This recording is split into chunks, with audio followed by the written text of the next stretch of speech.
Hi everyone, it's James Ryan here, the founder of Grove Gallery. Please do not judge me. I know this van needs a very good clean. I'm being told it's driven 800 miles this week, so we must be very busy, which is obviously a good sign. I am in a very iconic part of London today. I'm standing near your likes of Ronnie Scott's. I'm on Frith Street, but I'm going to be introducing you to a good friend of mine and a phenomenal artist. His name is Aiden Phelan, and I think he's just behind me now. Let me talk to you about Aiden and his artwork.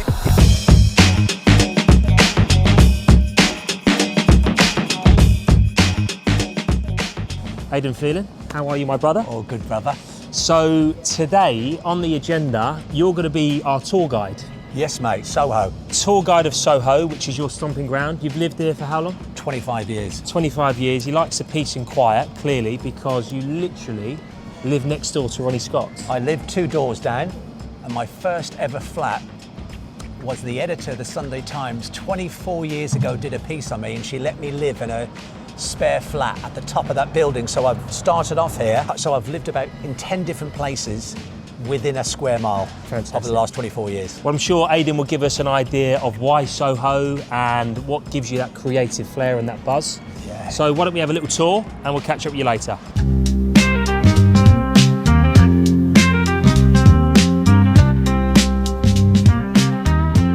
Soho tells 1,000 stories every day. Lots of different characters, hustle and bustle, like you said. Are the characters still here? Characters are still here. They're dying out slowly but surely because corporate Britain is taken over. These all used to be edgy sex shops and dirty cafes and music shops. Absolutely. Little artists would be on the corner doing paintings of buildings. Francis Bacon was famous. These bars, that Francis Bacon's bar that he went to for most of his life is there. Right. And it was full of artistic, creative people. Now, corporate Britain is, you know, it's kind of taking over. It's cleaning it all up, but still, there's still a good energy around here.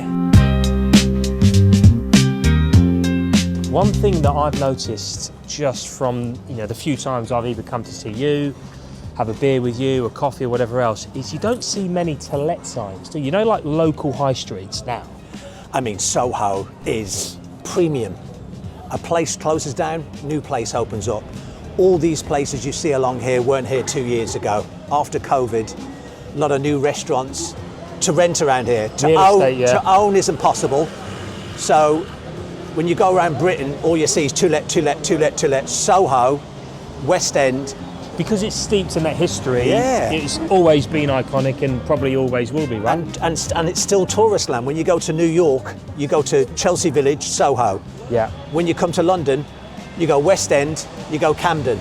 So Leicester Square's 2 minutes, Mayfair is 7 minutes up the road, Chinatown is 90 seconds down that road. Yeah. So you've got these 4 different sort of energies. Chinatown's hustle, bustle, food, music. So this sort of stuff, do you get inspired each and every single day? Like, what do you do? Well, even when I was hairdressing, I'd always find my models around here for my shows.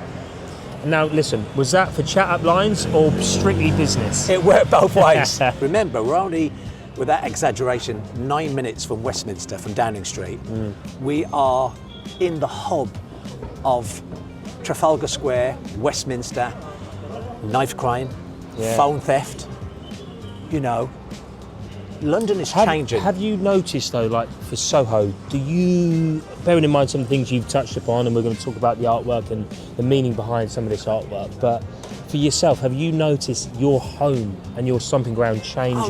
Does it feel more dangerous for you? 10 years ago, I would walk down this street and I knew every trader, every shop owner. You'd walk up the street, Adee, barber, crimper, barber, you'd always call me Barber, the barber. Every sort of nightclub, every strip club, every underwear store, I just knew all the traders because I'm up and down this street every day for 24 years doing commercials, shooting videos, shooting content.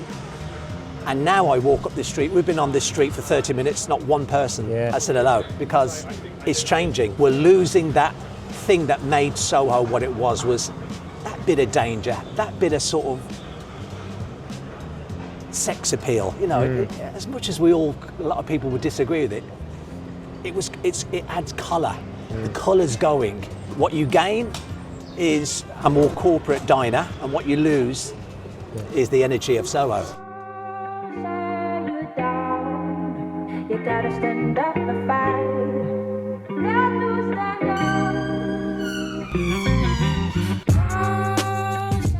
up. See the passion though, Aiden. Yeah. All jokes aside, you know, the reason we're obviously talking about this is your home. This is, as you say, your stomping ground. But it's, how would you say living here has influenced your artistic flair, your career? To be surrounded in Soho, I mean, all of my concepts, especially for the last 2 years, have all come from walking up and down this street. I'm doing a great piece on people. You'll see all the Just Eats, Uber Eats. There'll be 50 bikes. Oh my gosh. But we'll have people ordering food that live in that building, and they'll be ordering Uber Eats to the door. And it's kind of insanity. So at night, you'll see all these delivery bikes, zing, zing. So I'm doing a piece on that. Knife crime around here, especially mobile phone theft crime. So I'm doing a piece on that. So all of the inspiration is all based around Soho. Couldn't ask for better. Couldn't ask for better to get motivated. So you've got Chinatown just literally there. I mean, Just I there, can't get over the amount of people building various things happening. As I said to you earlier, I haven't seen a single to let sign. I mean, No. you know, nowhere. There's Les Mis there.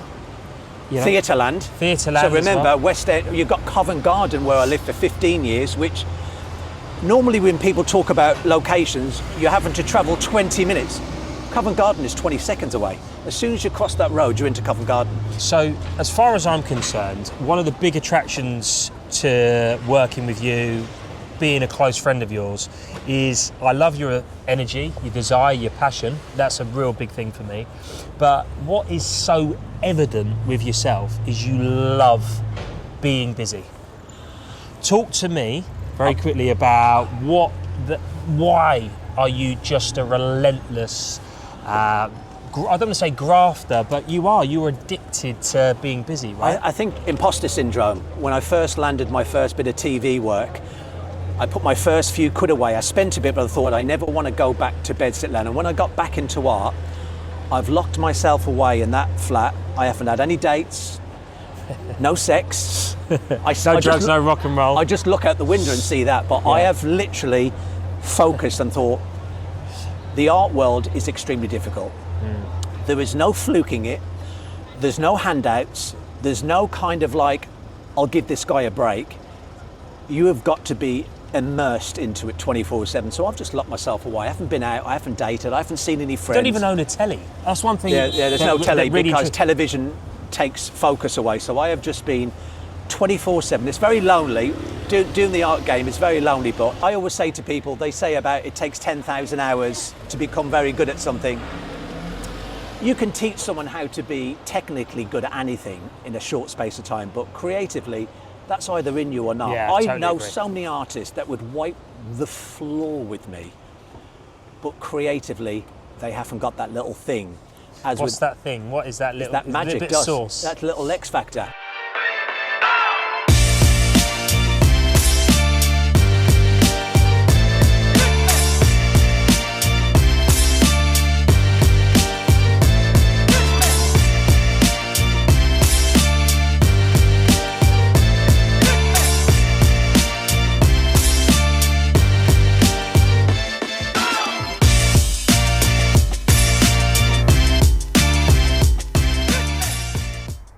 So Soho Square, Yeah, is this sort of like your happy place? yeah. Calm, quiet? Because obviously, as much as I love the hustle and bustle, I'm sure you adore it, bearing in mind you've lived there for so long. This is literally stone's throw away, click of a finger, you can walk here. Half an hour every day. I come here, cup of tea. Sometimes I leave my flat with my own mug of tea. Yeah. Walk up, sit down. Local church is there. Go and light a few candles.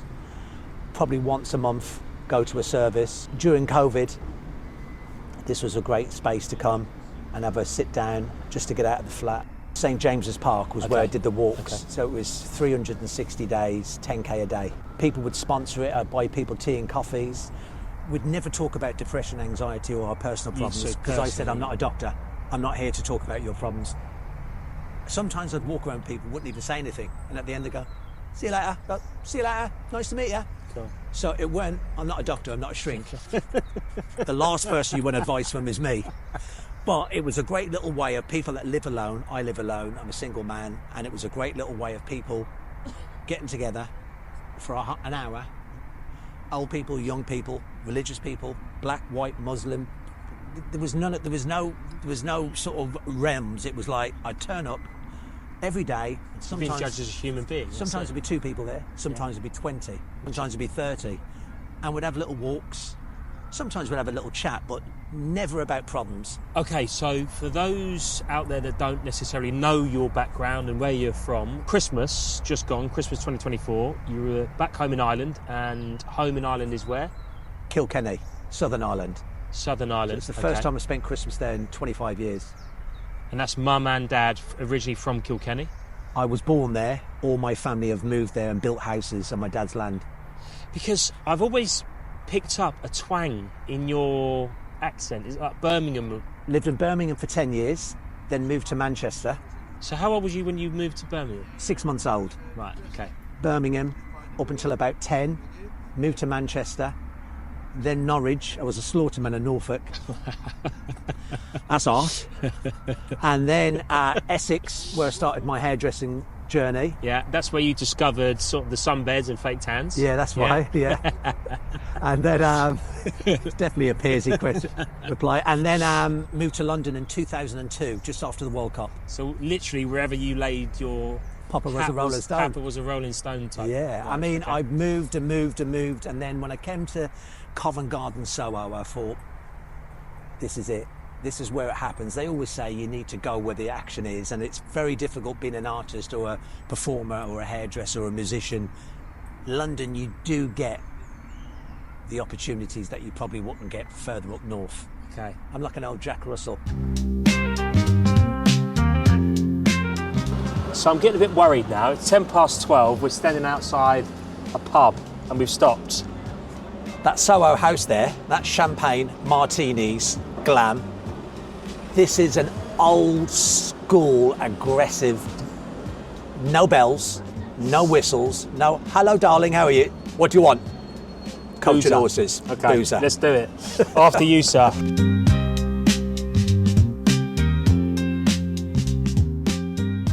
So talk me through this Guinness challenge. Well, normally I'd do a 10-second Guinness.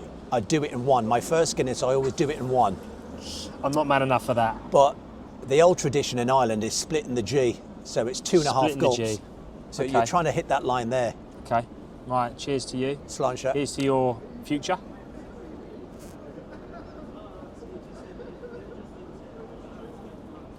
Oh, I'm well off. Oh, I am I'm well off off. as well. You win that. Crikey. We'll have this, just Yeah. the one. Yeah. We've spoken about Soho. Good Guinness. Your favourite pub. Proper boozer, innit? You're out drinking me. I mean, you wouldn't take a date here, the first date.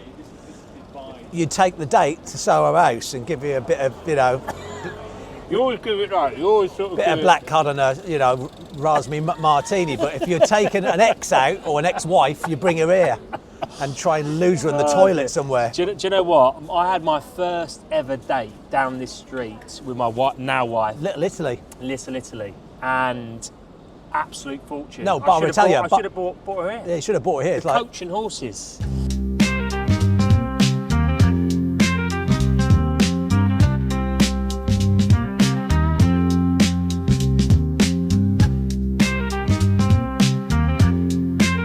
Obviously, we've spoken about Soho. yeah, We've spoken about your home. We've gone through what Soho means to you. We've also had a Guinness, a good Guinness. a very good Guinness, at your favourite pub. What I reckon we do from here, we'll go up to your studio, have Yeah. a chat, talk about your artwork, let people see the artwork, and we'll talk about your show. Does that Wicked. sound good? Sounds great. Mate, really enjoyed today. Thanks Lovely. so much. I've learned a lot as well.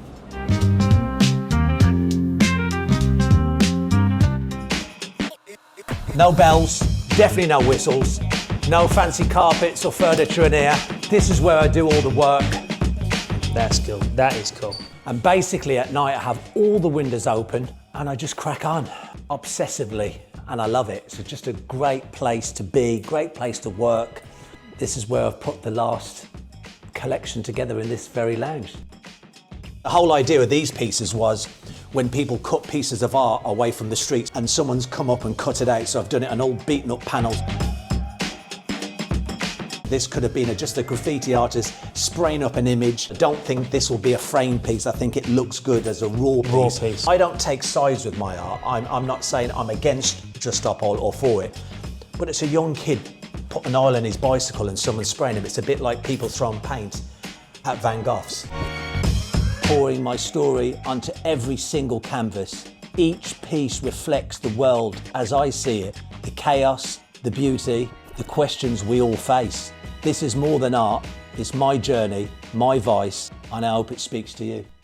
Adee, thank you, brother. I really mean that. I genuinely hope people love this artwork and your message behind the artwork as much as I do, as much as everyone I've shown, the team, and I know, mate, you're going to do so well with this. So, thank you for the opportunity, number one, because without opportunity, no one gets to see this.